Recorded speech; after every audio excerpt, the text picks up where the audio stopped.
Thank you, thank you, I thank was you. trying to get the attendance down. Okay. I want to welcome everybody to our, should I call it, Rick, our delayed Granbury meeting? Yeah, this is a rain check meeting. Yeah. It's a rain check meeting, right. I don't know which ones of you were successful last week in getting in, but I know at least Bob Coleman and myself were totally unsuccessful. And finally, after several tries, I got blocked out. Couldn't try And anymore. I'll take responsibility for that. I had increased the security on the site because of the problem we had with the expo meeting. And it was a little too much security, I guess. So Well, hopefully this one works out. Okay. Well, I don't know if it canceled out people like Dave. Maybe you had the right security after all. That's true. It might be. thank you, James. Dicey characters like that, you know. Okay, well, let's go to show and tell. Gene, since you're keeping notes, why don't we let you start? You can tell us what you've got, and then we'll go to the rest. All right, let's see if I can get this up here in front of the camera. See if you can see this. I'm continuing my my hinge collection, and this is an antique hinge box from Stanley Gibbons. Oh, wow. 2,000 medium-sized hinges in a really nice Stanley Gibbons tin. So I'm up over 120 different commercial packages of hinges, and I dare anybody else in the world to match that. Wow. Well, just please do not become unhinged. Now I know why we had that security set up so high. There you go. Looks like we have Stuck on this topic. Christine Christine. Mays that has joined us. Christine, welcome. She's a new member. Okay, good to have you, Christine. What we're doing right now is show and tell, and I'm working my way around the room. Bob Coleman, have you got anything for show and tell? You're on mute, Bob.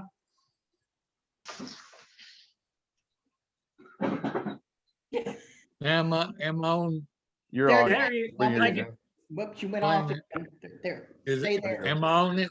You're Yeah, good. I hear you. Yeah. You're good. Okay, well, it says mute on mine, but anyway. Christine. Um, After all said and done, no, I don't have anything. It took me long enough to get into this thing, so. Thank you, Bob. Good to have you. Ken Aldridge, anything for show and tell? Yes, yes. You can see this. These are from Denmark. And my daughter-in-law is from Denmark. And her mother sends her packages, and they put some of these are actually like Christmas seals or semi-postals or postal tax stamps. They come in large sizes like these, and they come in smaller. This is a sheet of 10. And they're plastered all over the packages. And of course it's in Danish, so I can't read it, but I asked my daughter-in-law what they're all about. And they are for special children's schools. And she said specifically for underprivileged and overweight, which I thought was kind of interesting. Yeah. So it's sort of almost like a postal or semi-postal that goes to help fund these schools for kids. And you know, I assumed they were sold by the post office, but I really didn't know where else they'd be sold. But there's no amounts on them. Just holiday pictures. And says Jewel 2019. I got 2018, 2017, 2020. So I've got quite a few of them. So that's my show and tell. Wouldn't they be classified as a Cinderella? Well, I don't know. I mean, people buy them, and the money goes to. So it's almost like a postal tax type stamp. Is that like a Christmas seal or something like that? Or Well, yeah, see, well, Christmas seals are Or the, like, considered Cinderellas. the old tuberculosis stamps you could buy. So yeah, I don't know. It's really kind of an odd thing, but they're very colorful and It's a rare view on you. Well, that would be a Okay, good segue into our presentation Good. tonight. well, Skip, you got a show and tell? Well, sorta. I've been working on, let me see if I can get this where it's in the light. Well, it's of no consequence there. I was working on putting together a starter set of US stamps, and I had gotten to the Washington and Franklin's. And I came up with a 50-cent Franklin. And according to the Scott catalog, there are 5 varieties of that stamp. 2 of them are P12s, perf 12s, double line watermark and single line watermark. There are 2 perf 10s, single line watermarked and unwatermarked. And there's only 1 perf 11, and it's unwatermarked. And this I was measuring on the sides is perf 11. Now, there is a thing in the catalog that says that there are a few, very few, because the catalog value is something like $17,000 that are perf 10 at top and bottom. So after I checked the sides, I nominally checked the top and the bottom. And the bottom was perf 11, but the top is perf 12. Now I've measured this about 10 times, and I'm using the Willin's multi gauge perf thing. So I mean, I'm not mistaken. And it's I can't see a watermark, so it's not one of the other perf 12s. And I just don't know what to make of it. It appears to have on the teeth on the top where the perf 12 is a little bit. You can see a little bit of a hint of the of what was a line above, in suggesting to me there was a stamp above that. But I guess maybe it could be part of the frame line that went around. And it was originally a straight edge and somebody, perf 12'd it. But it's just a kind of a strange deal to come across, something that's not listed in the catalog, and I'm pretty certain I've got it measured correctly. sometimes those single line watermarks are very hard to detect though. Right, but there's the single line watermarks are either perf 12 or perf 10, and this is perf 11 on the other 3 sides. So it's Send that in for exportization. well, yeah, except that's what, $50, $60, $75, but it's probably some kind of fake. Well, Do you have the US? Do you have the US specialized? Yeah, The yeah, I'm Scott looking at, specialized is yes, it doesn't have looking- anything. doesn't have anything about that, so very strange.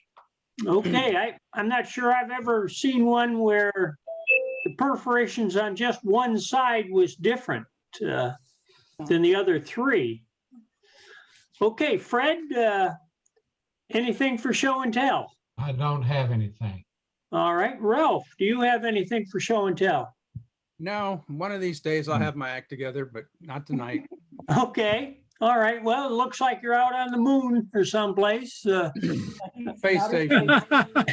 All right, Joe McFarland, welcome. You gonna show us your cat or have you got something else? Well, the cat left again, so I don't have anything this time. All right, Judy, do you have anything for show and tell? Nope. Hey, Bird. Hey, John. Hey. Okay. John, we're doing show and tell, and we're up to Stanley Christmas. Stanley, anything for show and tell? Not really. Christine, you're on mute, but do you have anything for show and tell today to just talk to us? I don't have anything for show and tell. I'm just kind of figuring out what's going on. Okay, well, You're doing Christine, great. do you mind taking a minute or two to tell us about yourself and your collection and what it is you collect so we have some understanding of what your interests are? I can give you a brevity, yes. A brevity of what I collect. Please do. I basically collect stamps that are new coming out. I've gotten stamps commemorating special occasions, such as, gosh, what is that guy's name? Cesar Chavez. I've got his stamp collection, and some other stamp collections. So it's just kind of mixed what I have.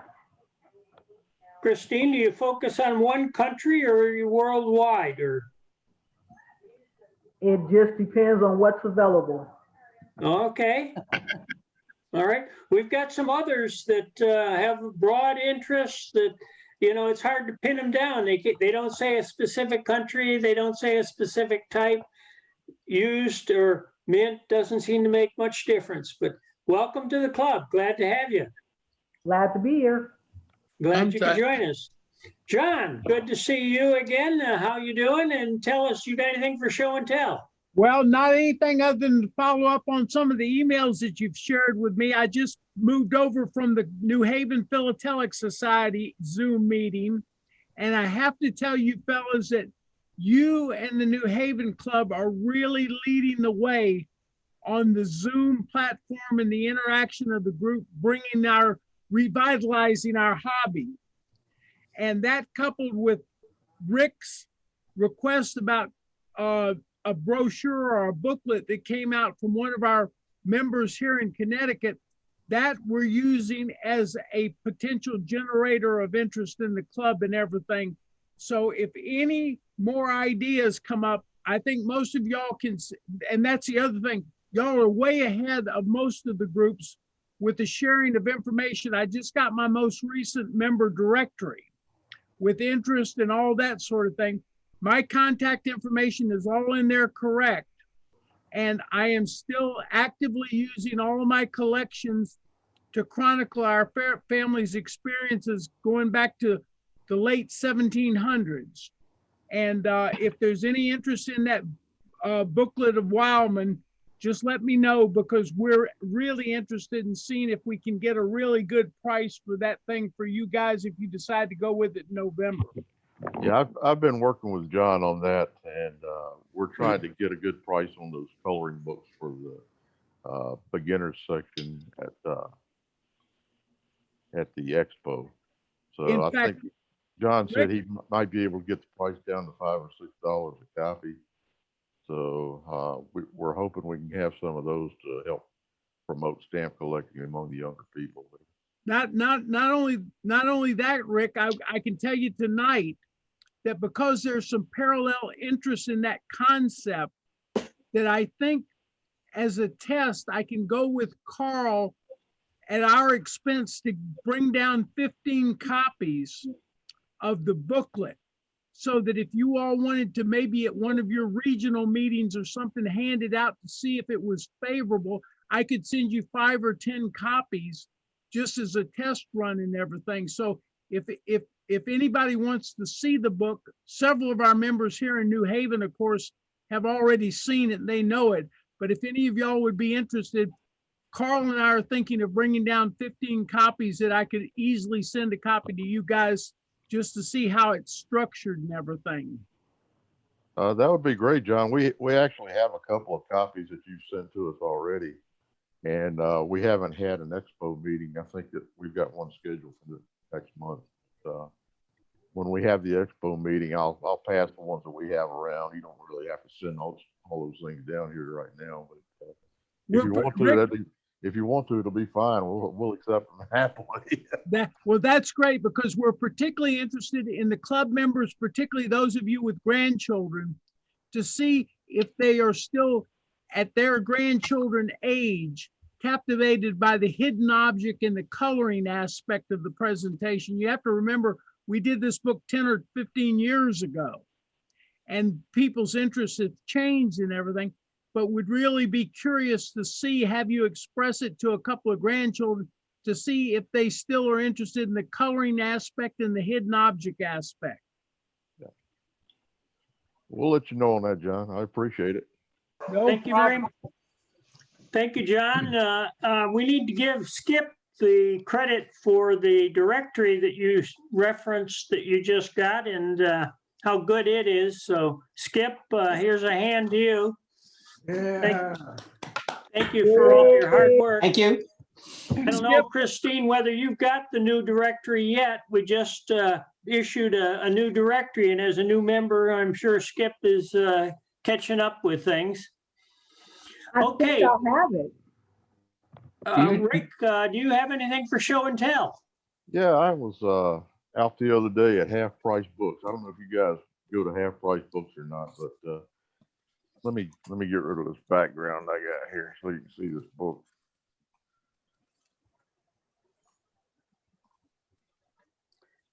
Okay.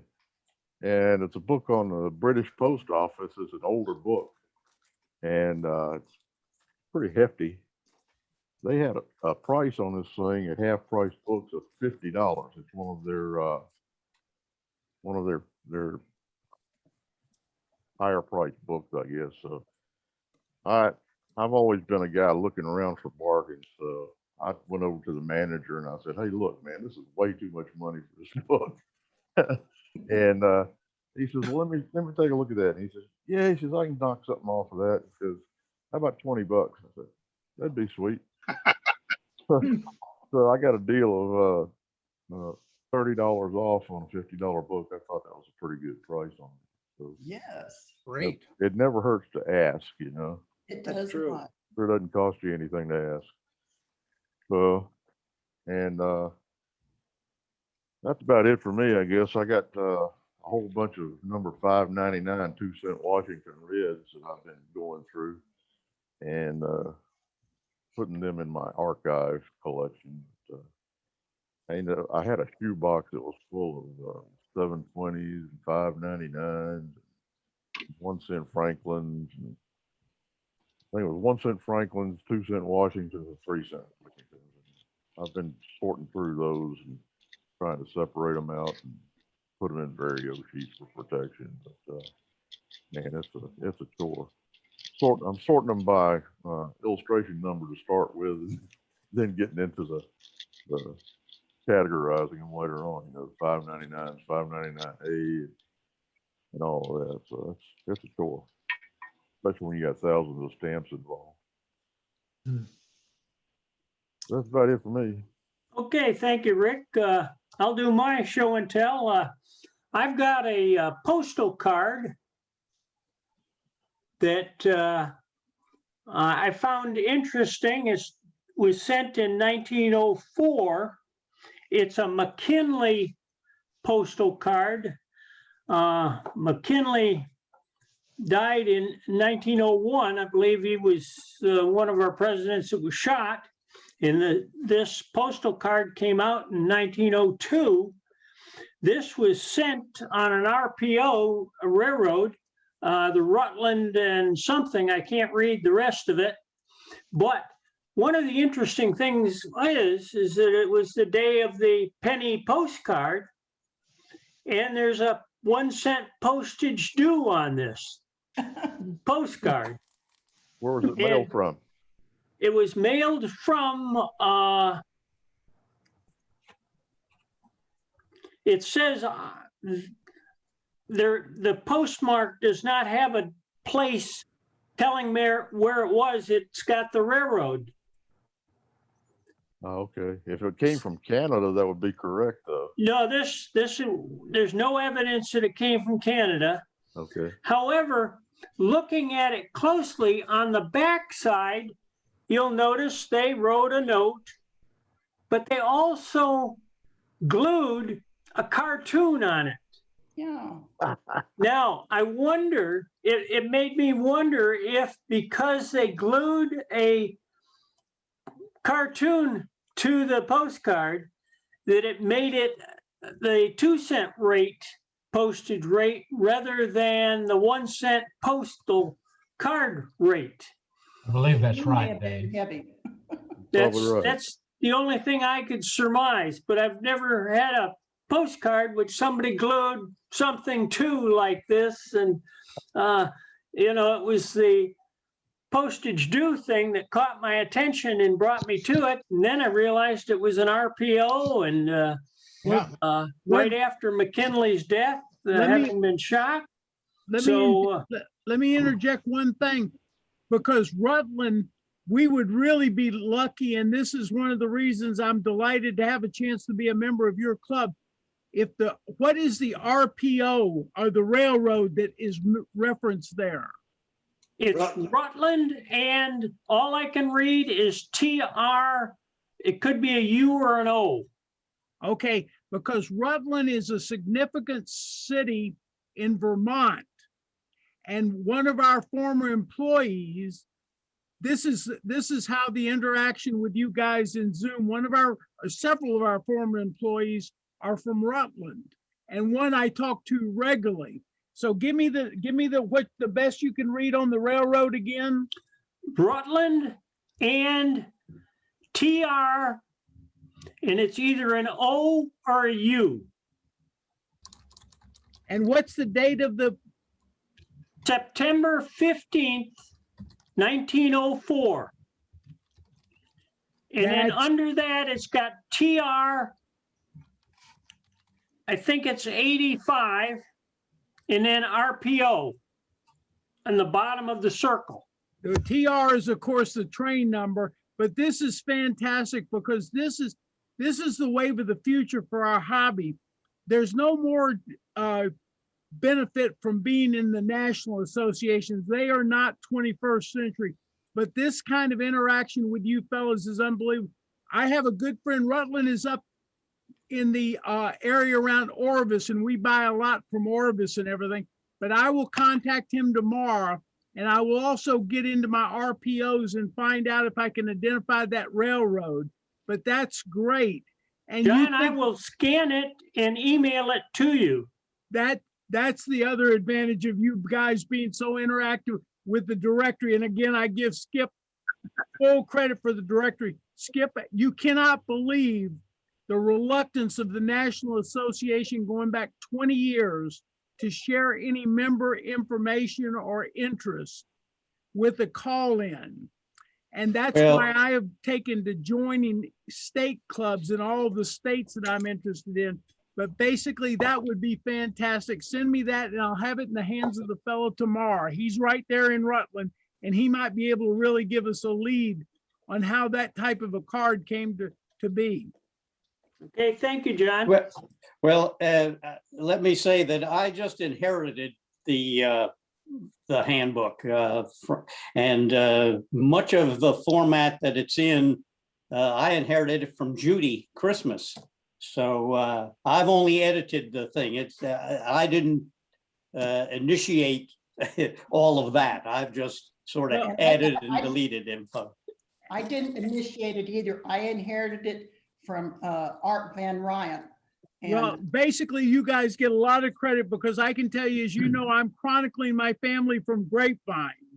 And basically, the fact that you all have such a well-structured and organized handbook makes it so easy for me to take all my philatelic items going back to the late 1800s and put them right in together with the papers and everything. And Judy, if you and Skip organize the structure of this thing, it works perfectly. Wonderful. We're glad to hear that.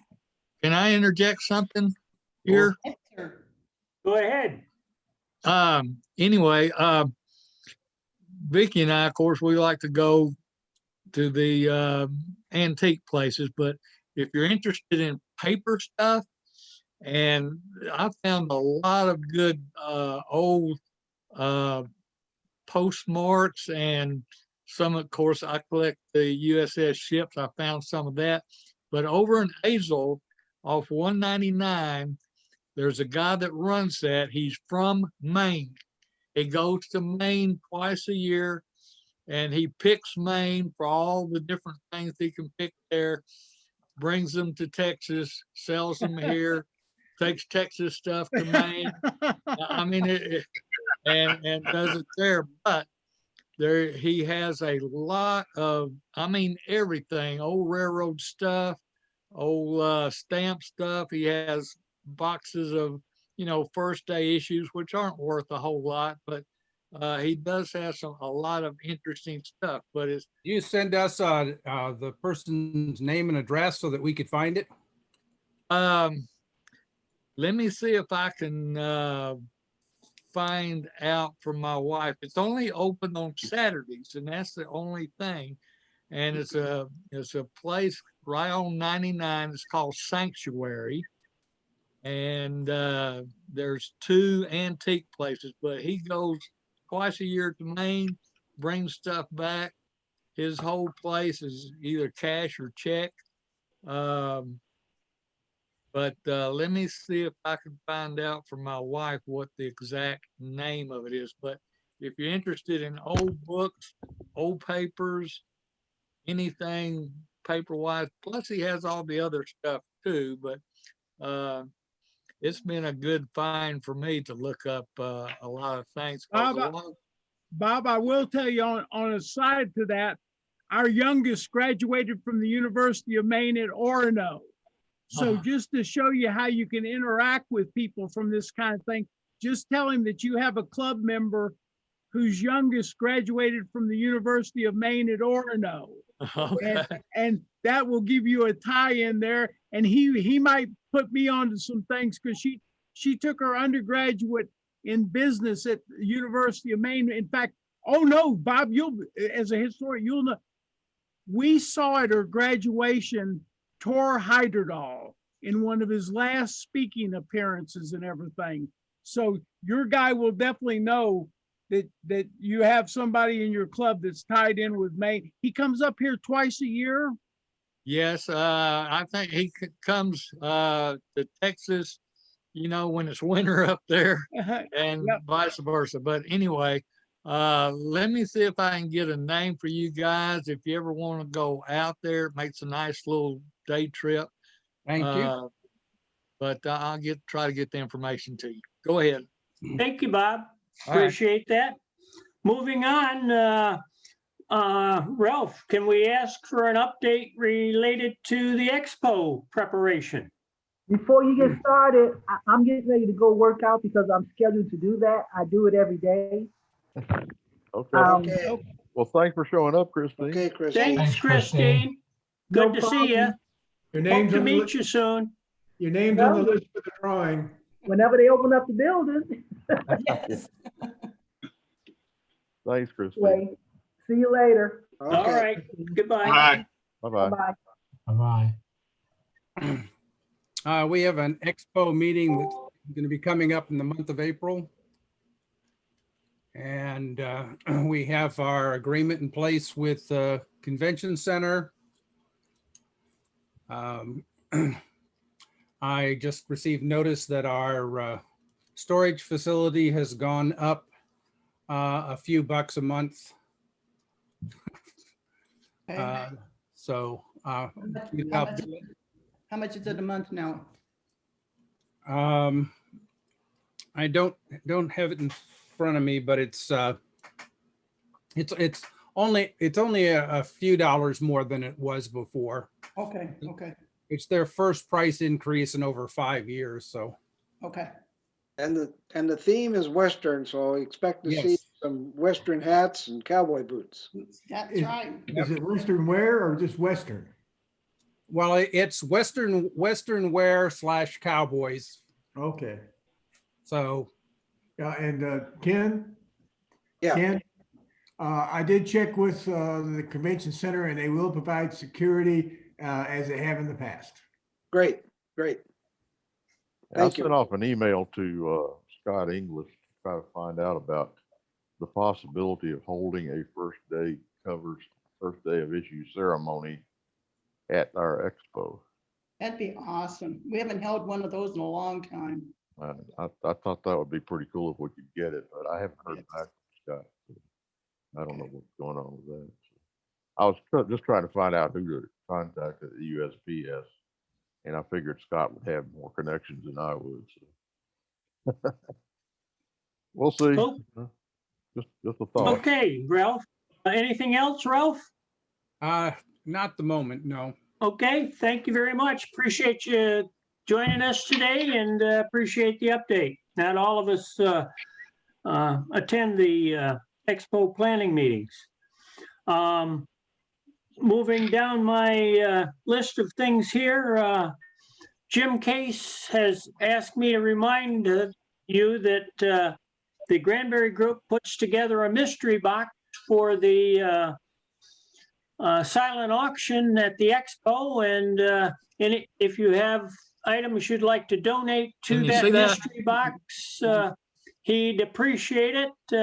They can be sent or conveyed to him somehow, but that's Jim Case is the fella that's putting that together for us now.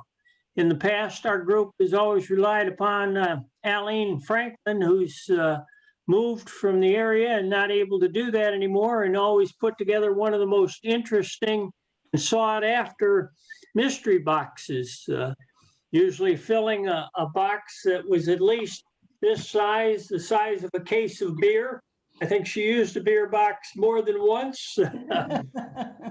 And with the attractive labels on it, and always a highly sought after, and I know a couple of our club members just love to delve into the things that we've found, and I know Jim Case will keep that up and try to match what Aline's done. You got to beat Ben Termini though to get to beat him to the box. Yep, he'll keep bidding on it. He seems to have deep pockets. And speaking of Ben Termini, earlier this month, I got a notice from Ben Termini, one of our club members, that he had a special deal for members. And that was, he is offering free packets of stamps if you'll send him a self-addressed envelope and stamped envelope. He'll send a packet of stamps back to you free of charge. He's trying to eliminate many of his duplicates that he's got and clean out his closet. And you can find Ben Termini's address in the directory. So if you're interested in receiving what would be a surprise gift of stamps from Ben, send him a stamped envelope with your address on it. I suggest you use the 2-ounce rate, and that way you can put even more in it. Let's see, the 2-ounce rate now is 75 cents. There's like the ball next to it. So just a suggestion, but it's open to all club members. Welcome to send it to them. Okay, any other announcements that we have? Hey, can you hear me? Yes. Did you get that? I tried to put it on there for that Main and Barn thing. That's 1951 Northwest Parkway, Azle, Texas. And that's right on there on 199. So you guys are way ahead of the most of the groups. I've already Googled it. I pulled it up on my cell phone right here beside me in Azle, Texas. And I can tell you, I'll send that fella an email tomorrow. Okay, that's great. Thank you very much. Are there any other business? We do Dave, have. is there any progress? Is there any progress on the in-person meetings in the summer? I have contacted Bentwater, where we hold the Lake Granbury meetings, to try to reserve their activity center. I'm in the process of waiting response, but I have told them that I plan to start in-person meetings in June, which is 2 more months of our Zoom meetings, do the April and May via Zoom. And then we will use whatever guidelines that are in place by the Center for Disease Control or locally, which I've talked to members already about spacing our tables out, but our room is large enough where we can accommodate easily 12 to 15 or so people at good spacing and hold in-person meetings. I'm actually thinking about holding an auction in probably September.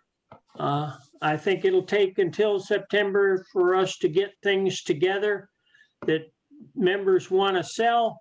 And then we'll publicize that and issue the list of what's available in the auction. You can bid in the auction either in live person, or we will accept bids from folks remotely via communications with me so that I can get their bids recorded. Starting at their minimums, we will have minimum bids, but working up from there. So that's worked in the past and been successful in getting things for folks who were not able to attend.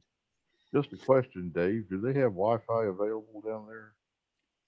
Sometimes, and it's unreliable is the problem. But it may be, you know, it's been a couple years now since I've used it or tried using it, and it may be better now than it was. Okay. But I was just curious that we might be able to do a Zoom from there on location. Being that the location was right down at lake level in a hollow, you can call it, because it's the lowest place around, they had difficulty in maintaining reception, I know, in the past at times, but that may have improved. Okay, we can check it out. You know. We can check it out. That's right. We'll have some time. So we may even be able to have our auction on Zoom, yeah. which you could call it. So John, you could bid on things there remotely. Then you guys are right there with the New Haven guy. In fact, I think at least Rick knows, we lost our major leader, Mike Frechette, about 3 months ago to COVID, but he had brought all of the New Haven group 100% into the 21st century. So whenever they had their meetings, they had Zoom participants. So we even had 3 or 4 people from Florida come in that had done their time in Connecticut and retired down in Florida. But you guys are following exactly that pathway. It works perfectly. And I just wish Mike was here to show you guys, because what you're talking about, Mike had going a year ago. And basically it works absolutely perfectly. They give you a very low rate. You hit one button and brings everybody in. And in fact, I just switched over to you guys from their meetings tonight, and you just keep up the good work because it's easy to do, no problems at all. But I just wish you had Mike. I just wish you had Mike here. It's like I tell Rick, I wish you had Mike, Cliff Gilman, and George Wildman here to interact like we're doing tonight, because boy, I'll tell you, it would be fantastic. Well, you can extend an invitation to them next time. Yeah. Oh, I don't know. They'd be, in fact, tonight they were having trouble with their feeds. I was actually going to have you fellas on my iPad and have them on the computer and interact between the two, because we were going to do that to see, because I also have a group in South Carolina and another group in Florida that is interested to see how y'all are progressing. So y'all are doing very, very good. Glad you weren't here last week. With a little, Yeah. you know, with a little luck, can you imagine the lake the Lake Granbury branch becoming a national organization. Great hope from Little Lake Absolutely. Orange Grove. Absolutely. Let's What would- really give the credit to the mid cities. I don't consider it just the Lake Granbury group. This is just a third of our operation, and Well, that was the one thing Mike Frechette recognized early on, that he had so many of the group here in New Haven that were spending at least 3 months down in the warmer climates. That if he adopted the Zoom platform, even when he had a in-person meeting, this is before the crisis and everything, that basically his Florida and his South Carolina and Myrtle Beach guys could participate right through the winter and everything, and it worked perfectly. I well, don't know about keeping you Yankee snowbirds in line there in touch with all your stuff back home. yeah. Rick, I tell you, it's like this, my South Carolinian friends, as I do these chronicles, they tell me that if I've been out of Texas or South Carolina for more than a year, I'm not a member of the group anymore. I said, that's being a little bit hard on a guy. All right. Well, we do have a program today. Rick has been kind enough to share with us a list of programs that he had. And one of them is I asked for input as to what members had an interest in, and got very little response, but those I did get response from. One of the items that was identified or programs is what are Cinderella labels? So Rick, you want to, as your lead in, I'll turn it over to you. Yeah. Actually, they're just stickers. Yeah. Well, sometimes they are, sometimes they're not. Sometimes Cinderellas are pretty impressive, especially some that were made for the stamp shows, international stamp shows, things like that. Some of them were really nice looking. I'm going to turn off the recording of the meeting